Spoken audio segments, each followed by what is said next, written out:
Disbelievers say that Jesus is the Son of God. Allah's curse be on them. How deluded they are from the truth. So Muhammad taught in the Quran that whoever says Jesus is the Son of Allah, is the Son of God, then they're disbelievers and Allah curses them and they're deluded. So according to Muhammad, when Jesus says that he's the only Son of God, Muhammad thinks that Jesus is deluded, cursed, and a disbeliever. Is that the same thing? No. I see what you're saying, bro. I see what you're saying. So then this would mean that Muhammad's a false prophet for saying that Jesus not really, cursed. because you can't. I learned that you can't depend on the Bible anymore, bro. It's been distorted and people. And now we're in phase. Now we're in phase 2, my friend. Now you don't know if we can depend on the Bible. Yeah, so then that means that you can't. Watch this. Watch what you just did here. Now all of a sudden we can't depend on the Bible. So therefore you can't depend on the Bible to judge whether or not Paul is a true messenger or not. You see you see? You're using the Bible to say that Paul's a false messenger.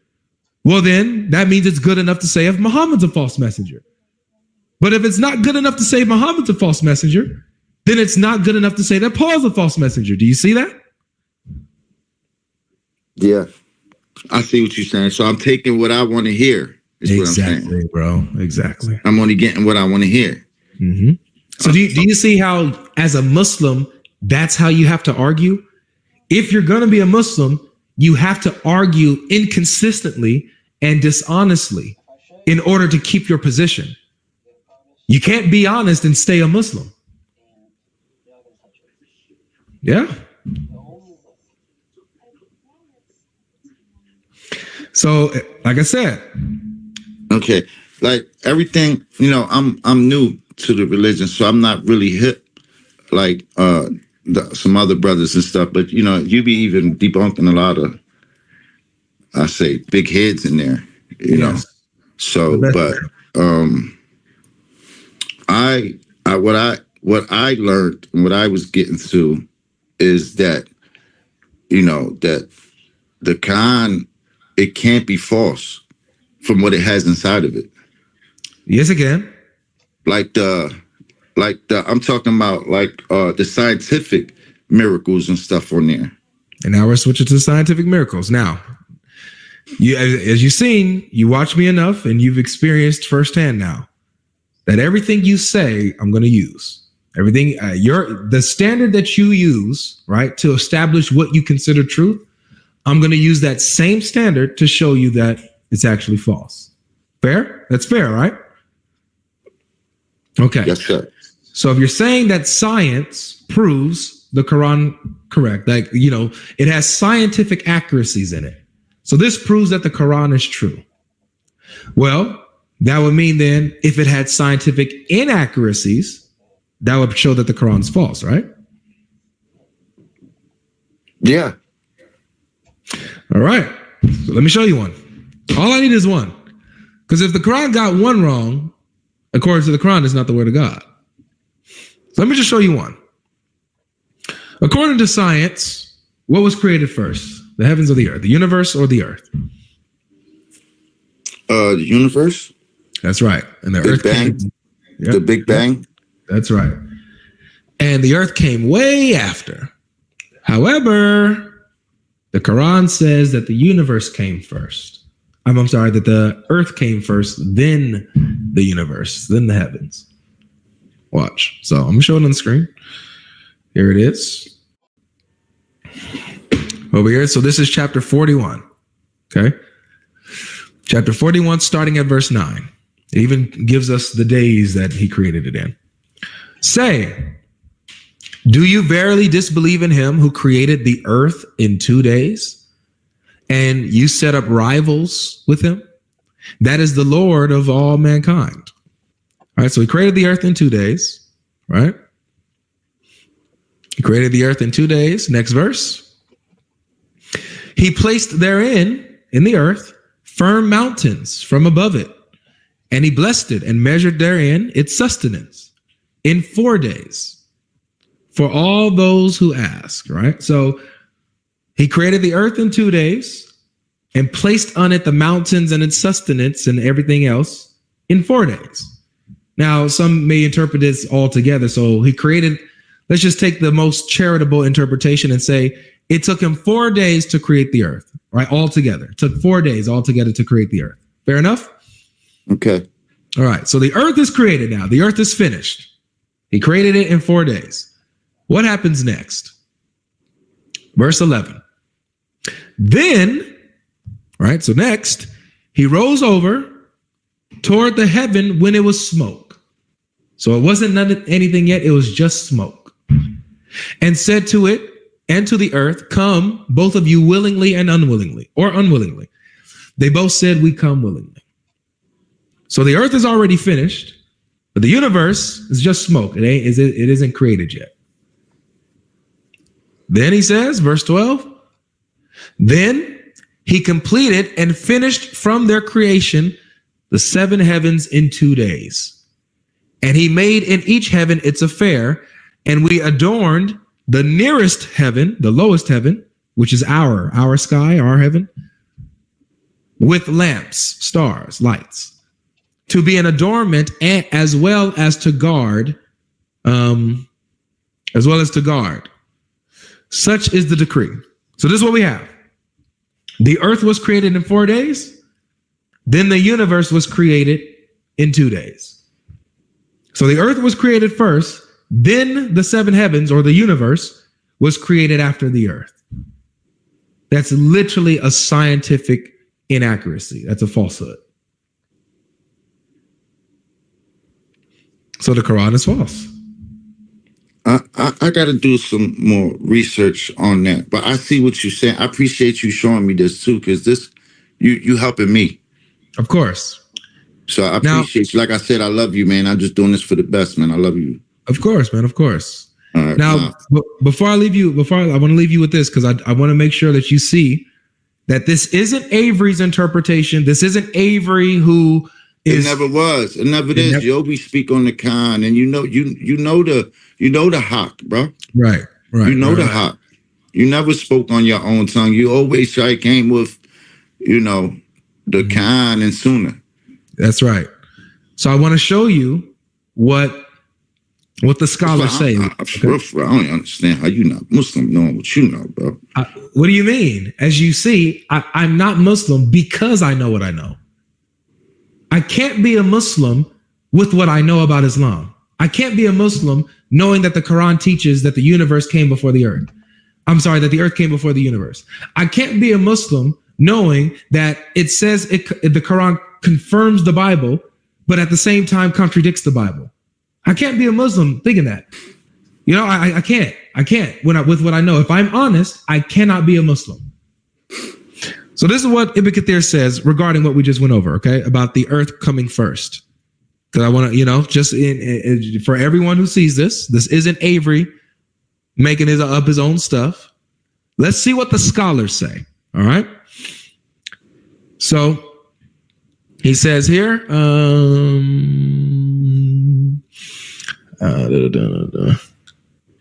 let's see here. So knowledge creation, another ayah. All right, here it is, the beginning of the creation. This ayah explained in detail, right? He quotes chapter 41, yada, yada, yada. All right, here it is. These ayat indicate, so he's talking about what we just read, chapter 41, verses 9 to 12. These ayat, these verses indicate that Allah started creation by creating earth. That's how he started creation, not by creating the heavens first, not the universe, but by creating the earth first. Then he made heaven into 7 heavens. This is how building usually starts, with the lower floors first and then the top floors, as the scholars of tafsir reiterate, as we will come to know. So he's saying this isn't just him saying this, but other scholars of tafsir also reiterate the same point, that the earth was created first, similar to how when you're building a house, you start with the floor, then the roof. They say that the earth was the floor and the heavens was the roof, right? The universe was the roof. So even the scholars acknowledge that according to the Quran, the earth came first, then the heavens, which is a scientific impossibility. And a lot of scholars say this. Ibn Kathir is not the only one that. Oh yeah, no, Ibn Kathir is not the only one. He says, as the scholars of tafsir reiterate. So let's see, because I think he quotes some other ones. Let's see here. Right, boom. The earth was created before heaven. Mujahid, right? Ibn Mujahid commented on Allah's statement. Allah created the earth before heaven. And when he created the earth, smoke burst out of it. This is why Allah said, then he rose toward the heaven when it was smoke. So you see here, remember when it said he rose up after he finished the earth in 4 days, he rose up toward the heaven while it was smoke, right? Another scholar, Ibn Mujahid, says that smoke came from the earth. That when Allah was creating the earth, smoke rose up from the earth as he was, forming it and, all this kind of stuff. So whatever heat generated or whatever, that smoke rose up from the earth. And that's where, then from that smoke, he created the seven heavens. That's what Ibn Mujahid is saying. So that's that. Okay. Yeah. Here's another one. Just one more thing, and I'll let you. I don't want to pile too much on you. I'll just show you two things. No, I'm gonna look into this, and I'll be calling you back maybe a week or two. You're more than welcome, man. Matter of fact, appreciate you. Absolutely. And make sure you rewatch this too. Like rewatch it, jot down the references that we gave. I'm gonna save it for sure. All right. What's the verse that I want to go to? Is it? Here's another scientific flaw.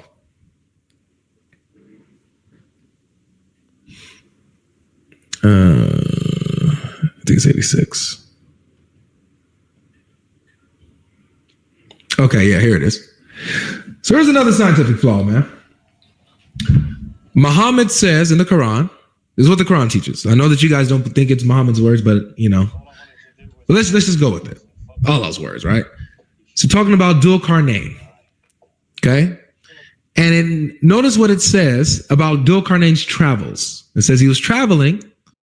Matter of fact, let's read the previous verse here. Let's start at 85, just to get some context. So he followed away until when he reached the setting place of the sun. He found it setting in a spring of black muddy water. And he found near it a people. We said, O Dhul Qarnayn, either you punish them or treat them with kindness. So according to the Quran, Dhul Qarnayn was on his travels, and he traveled so far that he finally reached the place where the sun actually sets. Not that it looks like it sets in water, not like, from his point of view, it appears. No, it says he reached it. He reached the place where the sun sets, and he found it. Not that it looked like, he found the sun setting in a spring of muddy water. Yeah, okay. But you can see that. I heard about this and I looked into it, and like most of the scholars say that it's the sun setting into the swamp. And that's a scientific impossibility. No, like it just seems like it. You know how you look out your window and you see the sun setting behind the hill. It's not really setting behind the hill. You know what I mean? It's just the sun setting. And see, Muhammad clarifies, because Muhammad is, you would say, is the best scholar of the Quran, right? Oh yeah. Right. So let's see what Muhammad the best of creations. Okay. So this is what Muhammad says here in Sunan Abu Dawud 4002, and this is Sahih in chain. So it's Sahih in its chain. All right. So this is what Muhammad says. So narrated Abu Dar, I was sitting behind the Messenger of Allah, who was riding on a donkey while the sun was setting. He asked, "Do you know where this sets?" I replied, "Allah and his apostle know best." So what's Muhammad's answer? He said, "It sets in a spring of warm water." So Muhammad is not saying, "Oh, it appears to set," or not like he was making a definitive truth claim. The sun sets in a spring of warm water, just like the Quran says. So whatever scholar is saying, "Oh no, it just looks like it," or "No, from Dhul-Qarnayn's point of view," no. Muhammad says, "No, it sets in warm water, in a spring of warm water."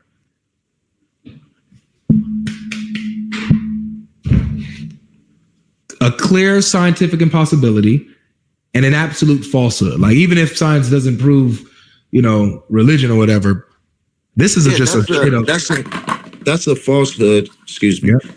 And that's what I gotta look into that some more. Not that I don't take your word for it, bro, because like I know you like really look into shit. Excuse my language, but you you be on it. So, but I'm gonna do my studies too, and like I said, I'm gonna get back with you on this and all that. And I appreciate you showing me this. Of course, man. Of course. Because like I said, man, it was you and Hamza that put me on with Paul and stuff like that. And you and Hamza was like what really got me looking into Islam. Cool. So and you was bad on Hamza. Well, you, Ramsey, and Hamza was going at it. Yeah, so continue to look into this and make sure that and obviously, as you're coming off, you seem like you're pretty honest with what you see. Like, what you see is what you see, and you're not going to play games with it. So I encourage you, don't play games with it. Take it for what it is. Take the text for what it says, and pay attention to how, some of the Muslims will try to, put a Band-Aid over this, and just listen and see if it makes sense. See if are they actually lining up consistently with what the text says, or are they twisting it so that it can, fit their narrative and sound good? Which side is doing that? Okay. So right on. So those are the things. Always argue consistently. If I'm going to make this argument, does it backfire? And as we saw with the Paul thing, it backfired on Muhammad, right?